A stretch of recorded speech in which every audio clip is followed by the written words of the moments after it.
अंतरिक्ष प्रौद्योगिकी space technology. इसमें हम लोग बहुत सारी ढेर सारी बातें कर चुके हैं। आज आइए हम लोग बात करते हैं कि ईंधन अर्थात फ्यूल कौन कौन से होता है जिसका प्रयोग अंतरिक्ष प्रौद्योगिकी में किया जाता है। अंतरिक्ष प्रौद्योगिकी में होने वाले ईंधन का प्रयोग का कहने का मतलब है कि हम लोग रॉकेट में किस प्रकार का ईंधन प्रयोग करते हैं। ईंधन अर्थात जिससे हमारा रॉकेट चलता है। उदाहरण के तौर पर आप बाइक चलाते हैं पेट्रोल से चलाते हैं, गाड़ी चलाते हैं पेट्रोल डीजल से चलाते हैं, कोई का सामान आपका ट्रेन जैसे पहले डीजल से चलती थी उससे भी पहले आपका कोयला से चलती थी। तो कोई भी मशीन जो होता है उसको किसी न किसी ईंधन से हम लोग चलाते हैं। तो जिस ईंधन से चलाते हैं उसी ईंधन का प्रयोग हम लोग को देखना है। तो हम लोग ईंधन का देखते हैं कि हम लोग रॉकेट को किस ईंधन से चलाते हैं। आप जानते हैं कि अंतरिक्ष प्रौद्योगिकी में हम लोग ऊपर जितने भी मिसाइल को या सैटेलाइट को भेजते हैं सब हम लोग रॉकेट के जरिए भेजते हैं। यानी रॉकेट एक मशीन होता है जिसमें कुछ लगा हुआ नहीं होता है। एक्चुअली ये जो रॉकेट है ना इसमें ईंधन भरा हुआ रहता है और ईंधन से जो नीचे की तरफ जो धुएं निकलते हैं और जो गति होती है वो क्या होती है कि न्यूटन साहब का जो थर्ड नियम है ना, न्यूटन से थर्ड लॉ, ठीक है ना, थर्ड लॉ पर आधारित होती है। जितना नीचे की तरफ धुआं फेंकेगा उससे एक स्पीड प्राप्त होगा और ये ऊपर की ओर जाता है। उदाहरण के तौर पर आप रॉकेट फटाका को देखते हैं, जैसे ही आप फटाका में आग लगा छुड़ करके नीचे में धुआं फेंका और वो फटाका ऊपर चला गया। तो ठीक उसी तरह से यहाँ भी होता है। टीवी पर आपने सैटेलाइट्स को लॉन्च होते हुए देखे होइएगा कि नीचे से एक बड़ा सा एक अंगारा की तरह एक फवाड़ा फेंकता है और ऊपर की तरफ ये बढ़ना शुरू हो जाता है। यहाँ पर न्यूटन से थर्ड लॉ काम करता है और यहाँ पर law of conservation of linear momentum संवेग संरक्षण का सिद्धांत भी कार्य करता है। तो ये भी हमारा एक टॉपिक है, आगे चल के हम लोग ये भी देखेंगे, लेकिन ये हमारा फेज का जनरल जगह पर टॉपिक है। लेकिन इतना अगर आप ध्यान रखें कि रॉकेट का जो प्रक्षेपण होता है वो न्यूटन के थर्ड नियम पर आधारित होता है और संवेग संरक्षण के नियम पर भी आधारित होता है। अगर दोनों दिया हुआ रहे तो एक ही क्वेश्चन में तो आप संवेग संरक्षण के सिद्धांत को लेंगे।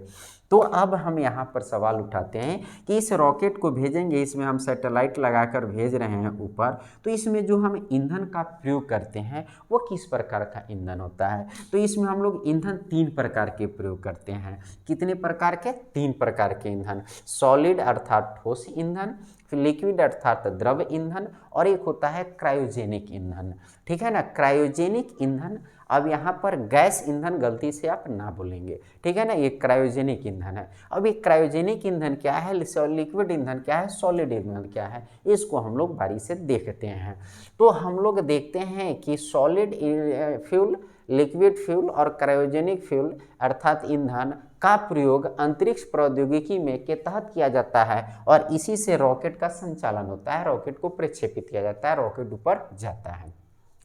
अब इसमें सॉलिड ईंधन के रूप में अगर देखा जाए तो रॉकेट में किस ईंधन का प्रयोग किया जाता है, तो यहाँ पर पढ़ेंगे आप हाइड्रोक्सिल टर्मिनेटेड पॉलीब्यूटाडाइन। हमारा ठोस ईंधन जो रॉकेट में प्रयोग किया जाता है, ऊपर भेजने के लिए रॉकेट में डाला जाता है, वह है हाइड्रोक्सिल टर्मिनेटेड पॉलीब्यूटाडाइन। फिर से एक बार सुन लेंगे, हाइड्रोक्सिल टर्मिनेटेड पॉलीब्यूटाडाइन।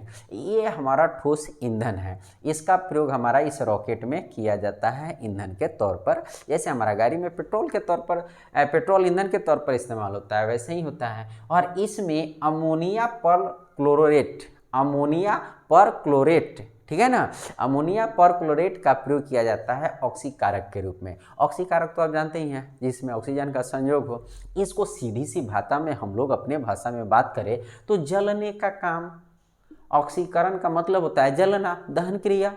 तो ये जलाने में मदद जो करता है ऑक्सीकारक यहाँ इस्तेमाल किया जाता है वो अमोनिया परक्लोरेट का किया जाता है। तो आप ध्यान रखेंगे सॉलिड ईंधन के रूप में हाइड्रोक्सिल टर्मिनेटेड पॉलीब्यूटाडाइन का प्रयोग होता है और इसमें ऑक्सीकारक के रूप में यानी जलाने के लिए अमोनिया परक्लोरेट का प्रयोग होता है। अब ये आप देख लिए। तो अब आते हैं लिक्विड ईंधन के तौर पर। अब लिक्विड ईंधन के तौर पर अगर देखा जाए तो लिक्विड में अनसिमेट्रिकल डाइमिथाइल हाइड्रोजन, ये हमारा द्रव ईंधन है।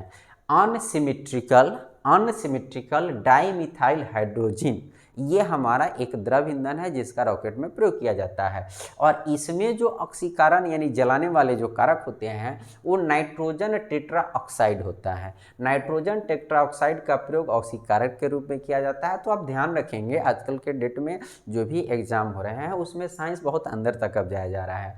तो इसमें आप ध्यान रखेंगे hydroxyl terminated polybutadiene ammonium perchlorate, ये दो चीज़।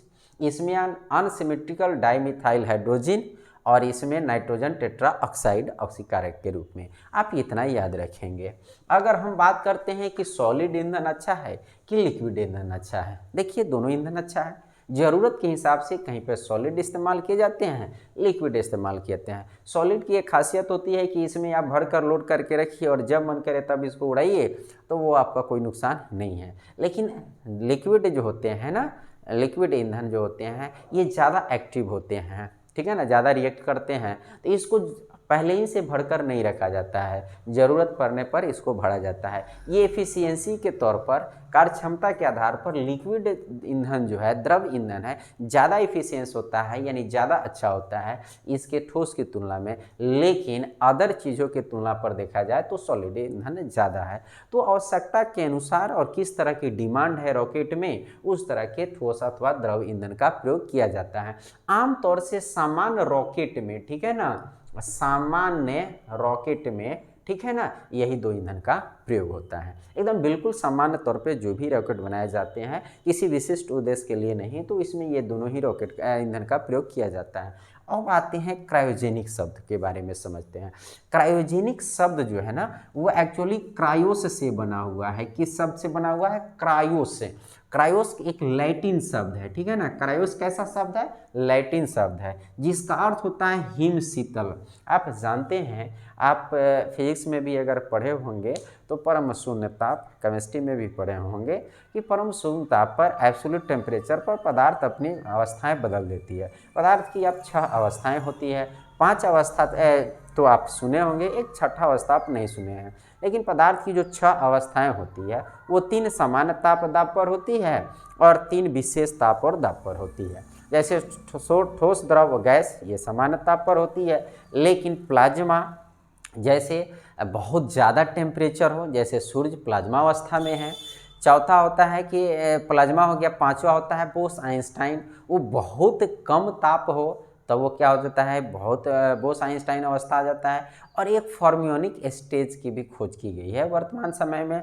तो ये पदार्थ की 6 अवस्थाएं होती है जिसमें से 3 एक विशेष ताप पर होती है। तो हमारी इस पृथ्वी के वातावरण में या कहीं भी ब्रह्मांड की बात करें तो ये कि निश्चित ताप और दाब पर, जो हम लोग का सामान्य ताप और दाब जिसको कहते हैं, उस पर ठोस द्रव और गैस होते हैं। लेकिन इससे विशिष्ट ताप को अगर लिया जाता है ना तो विशिष्ट ताप पर यानी बहुत कम ताप पर या बहुत अधिक ताप पर पदार्थ के जो गुण होते हैं वो बदले जाते हैं। जैसे आप देख रहे हैं क्या कि हाइड्रोजन जो होता है, ठीक है ना, सामान्य ताप पर जो आपको ऊर्जा देते हैं जलकर हाइड्रोजन गैस, अगर इसको बहुत शीतलित कर दिया जाए, मतलब कोल्ड कर दिया जाए, ठंडा कर दिया जाए, -200 250 300 डिग्री सेल्सियस पर अगर ले जाया जाए तो यही आपका बन जाता है क्रायोजेनिक ईंधन के रूप में बन जाता है।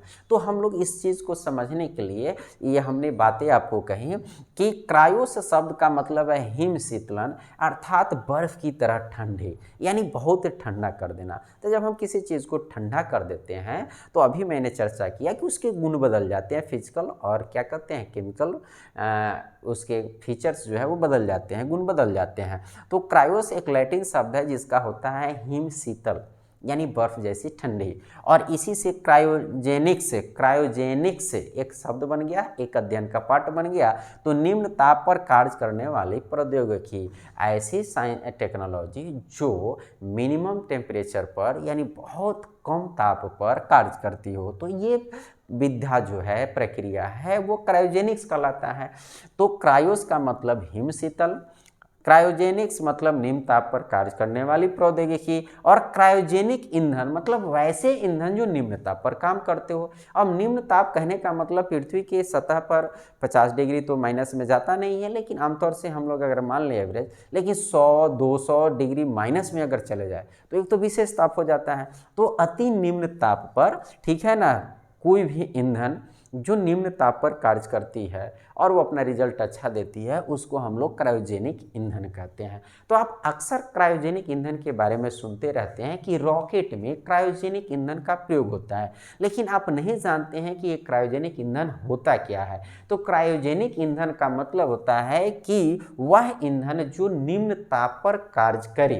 क्रायोजेनिक जो शब्द है वो क्रायोस शब्द से बना है, जिसका जो लैटिन शब्द है जिसका अर्थ होता है हिम शीतल, और अर्थात बर्फ की तरह ठंडी। और क्रायोजेनिक्स का मतलब होता है ऐसी प्रौद्योगिकी जिससे हम निम्न ताप पर कार्य करते हैं, और क्रायोजेनिक ईंधन मतलब कम ताप पर कार्य करने वाला ईंधन। अब इसमें हम लोग रॉकेट में अगर हम लोग देखें कि कौन सा क्रायोजेनिक ईंधन का हम लोग प्रयोग करते हैं, तो तरल हाइड्रोजन का। तरल हाइड्रोजन, आप कहिएगा कि हाइड्रोजन तरल कैसे हो गया, हाइड्रोजन तो गैस है।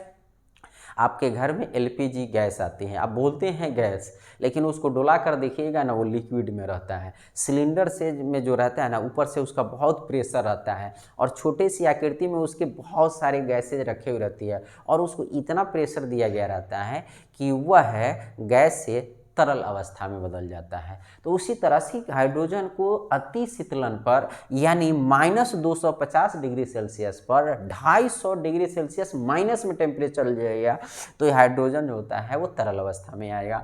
और इसके साथ तरल ऑक्सीजन, ऑक्सीजन को -183 डिग्री सेल्सियस पर ले जाइएगा तो ये तरल में आ जाएगा, और तरल अवस्था में आकर ये एक अच्छा ऑक्सीकारक का काम करता है। तो आप जानते हैं H2 और O2 आमतौर से यही दो क्रायोजेनिक ईंधन है, लेकिन ये समान ताप एवं दाब पर नहीं है। इसके लिए आपको ध्यान देना होगा कि निम्न ताप की बात की जा रही है। तो हाइड्रोजन क्या है -250 डिग्री, और ऑक्सीजन क्या है -183 डिग्री। अर्थात हाइड्रोजन को -250 डिग्री टेम्परेचर पर रखा जाएगा तो ये तरल हाइड्रोजन के रूप में रहेगा, और यह एक अच्छा ईंधन होगा। इसी ईंधन को हम लोग क्रायोजेनिक ईंधन कहेंगे। और इसको जलाने के लिए जो हम लोग ऑक्सीजन के रूप में इस्तेमाल करेंगे वो तरल ऑक्सीजन ही करेंगे, जिसको हम लोग -183 डिग्री सी पर तैयार करेंगे। तो मैं समझता हूँ कि आप सॉलिड, लिक्विड और क्रायोजेनिक ईंधन को समझ गए। अब ये क्रायोजेनिक ईंधन जो होते हैं वो सभी रॉकेट में नहीं लगाए जाते हैं। ये कुछ खास उद्देश्य के लिए, विशिष्ट उद्देश्य के लिए, बहुत लॉन्ग डिस्टेंस में ले जाने के लिए ये क्रायोजेनिक ईंधन का प्रयोग किया जाता है। नहीं तो IRS या छोटे मोटे सैटेलाइट्स को लॉन्च करने के लिए या मिसाइल दागने के लिए ये सॉलिड या लिक्विड ईंधन का प्रयोग किया जाता है। तो मैं उम्मीद करता हूँ कि ईंधन के प्रकार को आप अच्छा से समझ गए होंगे।